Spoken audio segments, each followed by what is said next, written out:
가정의 달 5월을 맞아서 우리 사회의 소외된 청소년과 노인 문제를 들여다보는 특별한 시간을 준비했는데요. 오늘은 극단적인 선택 앞에 놓인 청소년들을 만나서 이들의 이야기에 귀 기울이며 청소년 문제 해결을 위해 애쓰고 있는 분을 모셨습니다. 작가이자 청소년 활동가이신 오선화 작가님과 함께하겠습니다. 어서 오십시오. 네, 안녕하세요. 네. 작가님을 이제 소개하는 수식어들이 보니까 참 다양하더라고요. 청소년 활동가, 상담가, 써나쌤 뭐 다양하게 불리고 계신데 어떤 호칭이 좀 가장 마음에 드시나요? 네, 아무래도 제가 가장 좋아하는 호칭으로 저를 소개하게 되는 것 같은데요. 저는 활동가라는 말보다 네. 그냥 청소년과 밥 먹는 사람입니다라고 소개하고 있습니다. 네, 그 대목이 참 인상 깊었거든요. 이유를 여쭤봐도 될까요? 진짜 그냥 밥을 먹으면서 이야기를 나누는 것이 저희 활동의 시작이었기 때문에 네, 어떤 이유 없이 그냥 밥을 먹는 시간이 가장 좋고 또 그렇게 청소년을 만나고 있기 때문에 가장 저를 설명할 수 있는 가장 좋은 문장인 것 같습니다. 네. 그렇다면 그동안 어떤 고민을 갖고 있는 청소년들과 밥을 드시면서 어떤 이야기를 나누셨는지 참 궁금합니다.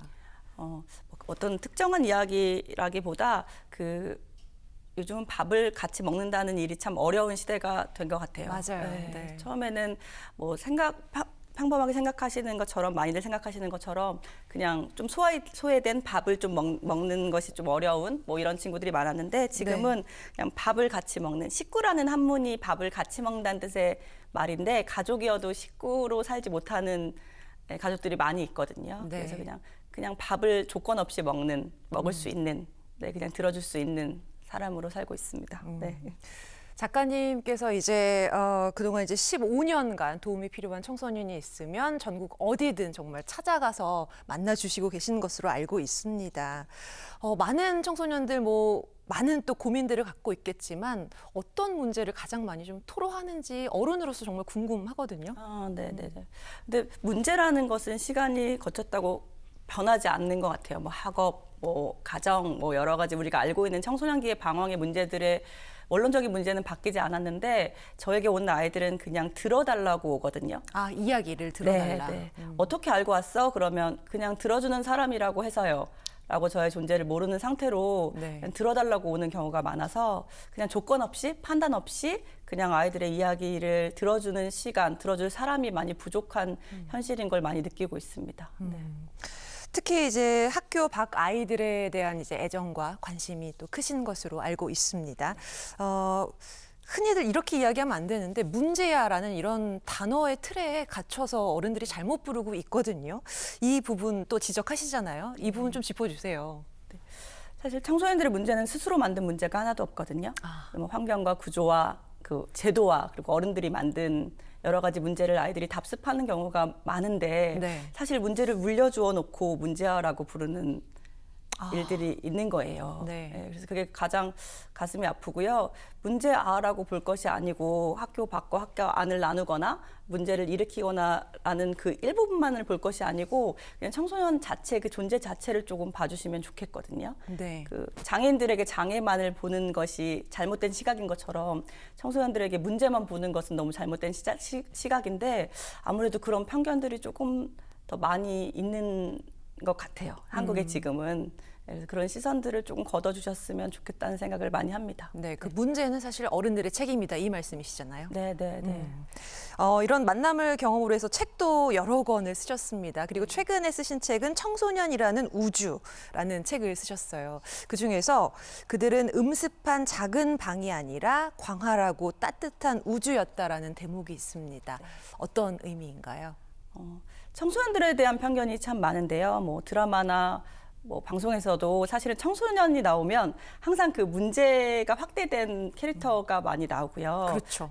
어린이는 세계가 있는데 청소년은 아무 세계도 가지고 있지 않은 것처럼 생각하시는 경우가 너무 많아요. 그래서 아이들을 보는 시선들을 제가 보면 아이들은 무슨 음습한 작은 방인 것처럼 보시는데요. 사실은 아이들을 편견 없이 보시고 알아보시면 정말 알면 알수록 신비하거든요. 네. 그리고 그 맑음이, 그 어린이 때부터 가지고 있었던 맑음이 그대로 존재하고 있는 것들을 많이 보실 수 있을 거라서 그냥 그렇게 광활한 우주라고 생각해 주셨으면 좋겠는 바람에서 쓴 글입니다. 네.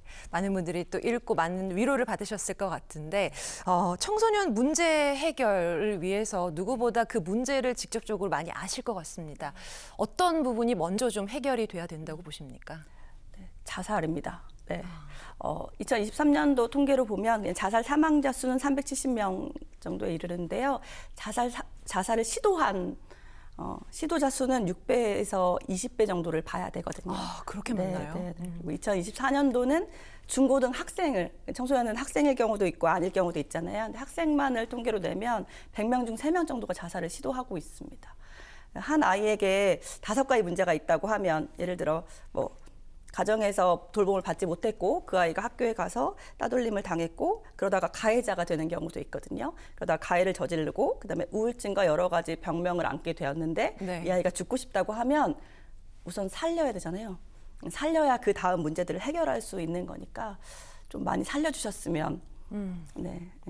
출생률 얘기 많이 하잖아요. 아이들 네. 많이 태어나지 않는 나라가 되어버렸는데 태어난 아이를 죽게 하면 그것이 훨씬 더 위험한 일인 것 같아서 아이들을 죽지 않도록 죽지 않아도 되는 나라가 되었으면 좋겠습니다. 어른들이 정말 해야 될 일이라는 생각이 듭니다. 네. 그 작가님의 이런 활동의 시작이 앞서 잠시 이제 언급해 주시기도 했지만 밥 먹는 일, 네. 놀이터에서 시작이 되셨다고요? 어떻게 좀 시작하게 되셨나요? 그때는 저도 좀 힘든 시기였어요. 글을 되게 잘 쓰고 싶었는데 별로 그런 것 같지 않고 재능도 그렇게 있는 것 같지 않고 그럴 때 그냥 놀이터에 가서 그냥 멍 때리고 있는 시간이었습니다. 네. 친구를 만나자고 하기에도 선배들을 만나자고 하기에도 제가 너무 누추한 삶인 거예요. 그 시절의 삶이. 그래서 혼자 그냥 멍 때리고 있을 때 그 놀이터에 3명 정도의 아이들이 항상 오는 거예요. 제가 갈 때마다. 네. 근데 그 아이들이 항상 하는 얘기 중에 배고프다라는 얘기가 있었고요. 밥 정도는 사줄 수 있지 않겠나 해서 너희 배고파 오늘? 그랬더니 치킨이라도 사주려고요 라는 대답이 돌아왔고요. 그래, 치킨 정도는 사줄 수 있으니까 치킨을 먹으면서 이야기하게 된 게 저의 계기입니다. 네. 작가님의 시작을 들어봤는데 작가님께서 이제 아이들, 청소년들을 바라보는 우리 어른들의 고정된 시각을 조금 버리고 그들만의 독립적인 감정을 받아들여야 한다 이렇게 늘 강조를 하고 계십니다. 네네.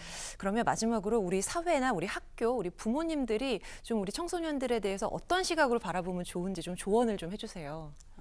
우선 시간을 주시면 좋겠어요. 시간. 네, 그 아이 있는 모습 그대로 좀 바라봐 주시되 어떤 편견 말고 바라봐 주셨으면 좋겠는데 제 책 중에 아이가 방문을 닫기 시작했습니다라는 책이 있거든요. 네네. 네. 근데 방문을 닫으면 무조건 사춘기야 이렇게 얘기하시는데 많은 부모님들의 고민이기도 합니다. 근데 그 아이가 그날따라 기분이 좀 안 좋을 수도 있고 오늘따라 입맛이 없을 수도 있고 친구와 다툼이 있었을 수도 있는데 자꾸 그 구체적인 마음을 보려고 하지 않으시고 그냥 사춘기야 이렇게 그냥 뭉뚱그려서 이렇게 그걸 밀어넣어 버리시는 경우가 많아요. 근데 그러지 마시고 아이들한테 좀 실패할 시간, 실패해도 되는 시간, 실수할 시간, 넘어졌다가 다시 일어나는 시간, 그 아이가 스스로 할 수 있는 그 시간만 주셔도 아이들 잘 성장할 수 있거든요. 아이들에게 시간이 없습니다. 그래서 그냥 그 존재 자체로 보시고 시간을 좀 주셨으면 좋겠습니다. 명심하겠습니다. 어린이날을 맞아서 특별히 또 우리 작가님을 모시기도 했지만 강연 참 많이 하시잖아요. 이런 또 깊이 있는 말씀들 많이 좀 해주셨으면 좋겠습니다. 네, 오늘 말씀 고맙습니다. 감사합니다. 네.